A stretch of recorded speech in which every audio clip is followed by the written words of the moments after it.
บัสุขุสุคนเนาะสบายดีสิพี่น้องเอ้ยวันนี้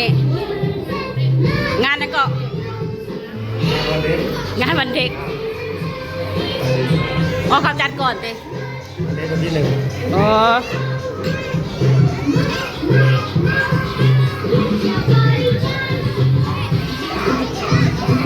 ลูกชายมาเบิ่งพัฒนาการเล็กน้อยการแสดงออกตาเบิ่งลูกชายได้ยืนอยู่หน้าประตูยังว่าดอกชื่อเพิ่นเป็นวัดอีก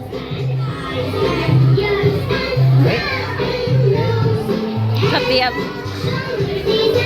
คือสิก้าอยู่นี่คือสิก้าอยู่หรอกนี่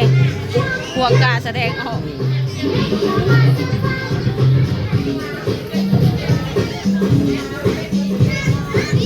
วันนี้เราจะคนต่อวันที่หนึ่งคนต่อว่า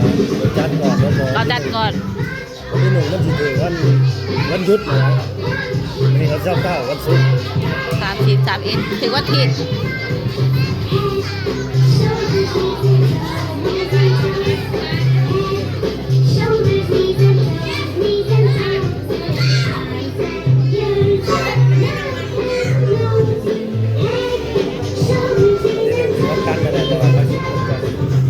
ของน้ำก่อนได้ไหมเป็นยังไงงามมอง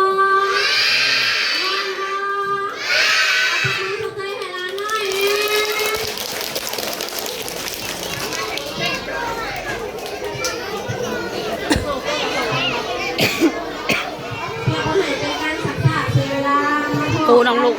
รับกิจการที่3มี2บทเพลงจากน้องนักเรียนของอนุบาล2นี่ดิรายการที่1เพลงมือทองหลานรายการที่2รถแต่งมหาต้นอนุบาล2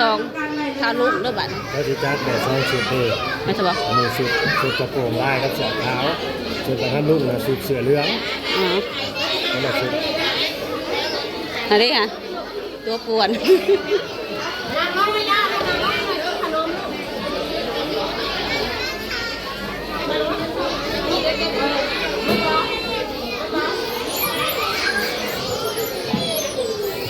แดงเลยดิค่ะเสร็จเลยเสร็จ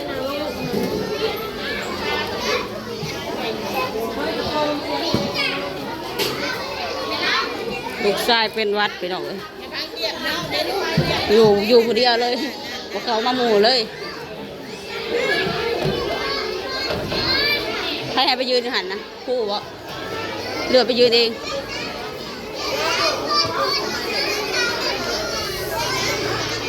ต้องใช้สีขืนน้ำกันนะกับเสี่ยวนะ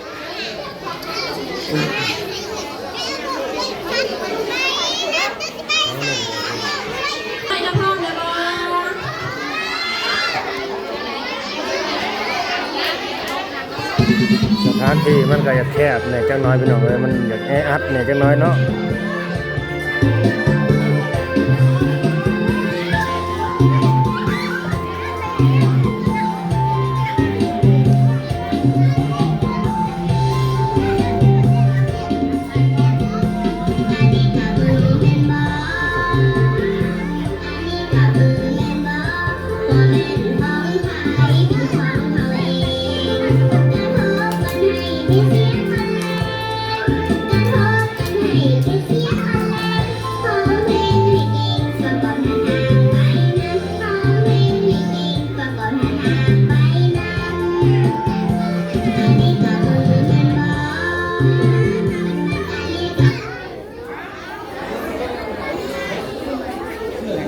สะดุดเน็ตสะดุด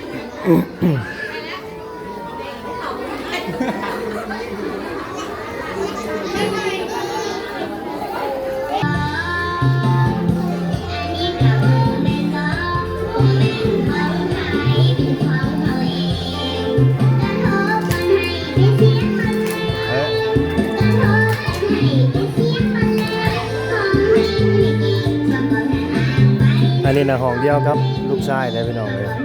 แต่ว่าเขาจัดเป็น2สุดเนี่ยสุดอันนี้สุดเหลืองอันนี้สุดขาวแล้วก็กางเกงลายกระโปรงลายเนาะ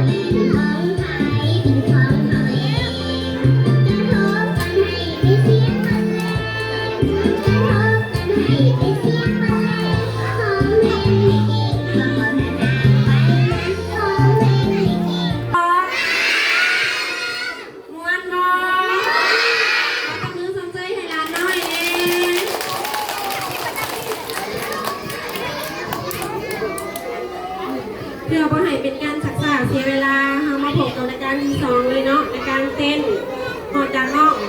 นักเรียนของอนุบาล2คือเพลงรถอีแตน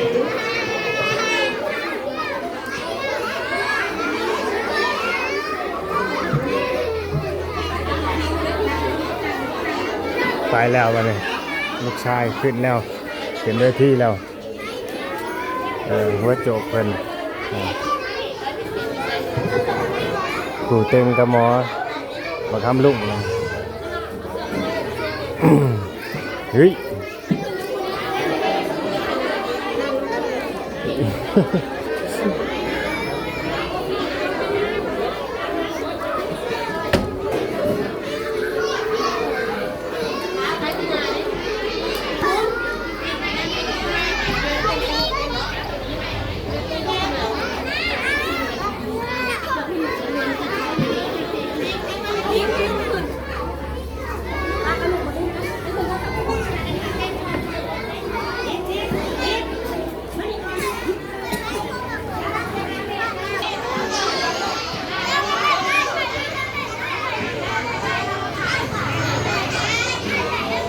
บ่เห็นครับ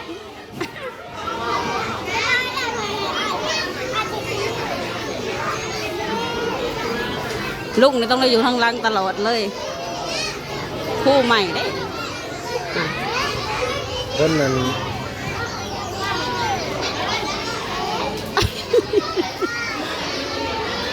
ตื่นเต้นบ่ เบิ่งขอสิไปทางนั้นผมละ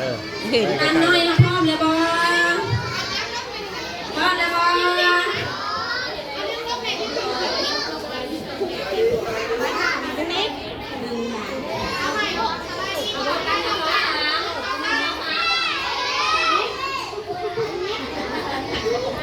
มาหักตรงหักเย็นละกันเนาะการเตรียมที่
เฮ้ยเก่งเก่งเก่ง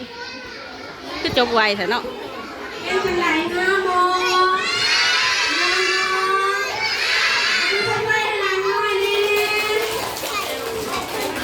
ตบมือตบมือ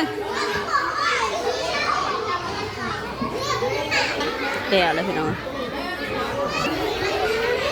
เต้นหน่อยเดียวเนาะเต้นหน่อยเดียว พ่อฮอด2 นาทีที่เดียวฮอด ประมาณนั้นแหละหน่อยหนึ่ง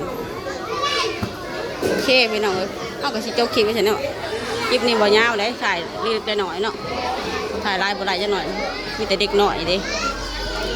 ลูกชายเป็นวัดก็สิบ่อยากเต็มที่ปานใด